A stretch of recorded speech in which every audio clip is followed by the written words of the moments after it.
Nie je jedinou novinkou z dielne Ministerstva spravodlivosti. Novým rokom vstúpilo do platnosti veľa ďalších zmien. Rezort sa zameral aj na výkon rozhodnutí vo veciach maloletých detí. Tie v minulosti mnohí rodičia nerešpektovali a štát nemohol zasiahnuť. Preto rezort v tomto smere posilnil postavenie súdu. Nové opatrenia sú nastavené tak, aby súd mohol konať efektívnejšie a pružnejšie. Koniec je aj niekoľkomesačnému dopisovaniu zo strany súdu dotknutým rodičom. Po novom môže sudca konať okamžite. Môže prísť s výzvou, na mieste doručiť a na mieste vykonať aj odňatie toho dieťaťa. Doteraz bolo najväčším problémom po rozvode manželov blokovanie stretnutia dieťaťa s tým rodičom, ktorý ho nemá v opatere.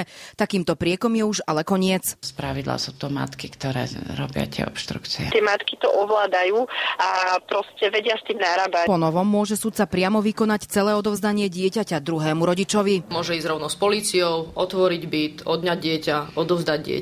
Odkomunikovať si to so školou, so sociálnym kurátorom, ak sa dieťa nachádza niekde inde. Podľa predsedníčky Ligy otcov súd to ale nesmie robiť ako doteraz. A to tak, že v jednom konaní bolo aj 65 zmarených stykov a rozhodnutie v tejto veci nepadlo ani za rok. A matka naďalej bránila styku. Pokiaľ by to súd udeľoval za každý jeden zmarený styk, tak to má význam. Sám ten sudca by videl proste, že ako to v tej praxi funguje. Každý rodič, ktorý nebude rešpektovať rozhodnutie súdu a bude si aj naďalej riešiť problémy s ex-partnerom cez dieťa, za to zaplatí. Možno mu odňať prídavky na dieťa a rodičovské príspevky. A to nie je všetko. Rezort zvýšil aj pokuty v prípade nereagovania na výzvu súdu zo 60 na 200 eur. Tomu, kto by maril výkon opatrenia na odňatie dieťaťa, možno uložiť poriadkovú pokutu až do výšky 820 eur. Podľa Barbory Marákovej je problémom laxný a pomalý postup súdov, pretože v takýchto rozhodnutiach je v hre najmä čas, ktorý ide proti otcom. Kedy už vlastne aj zbytočné, že tá matka dostane tú pokutu,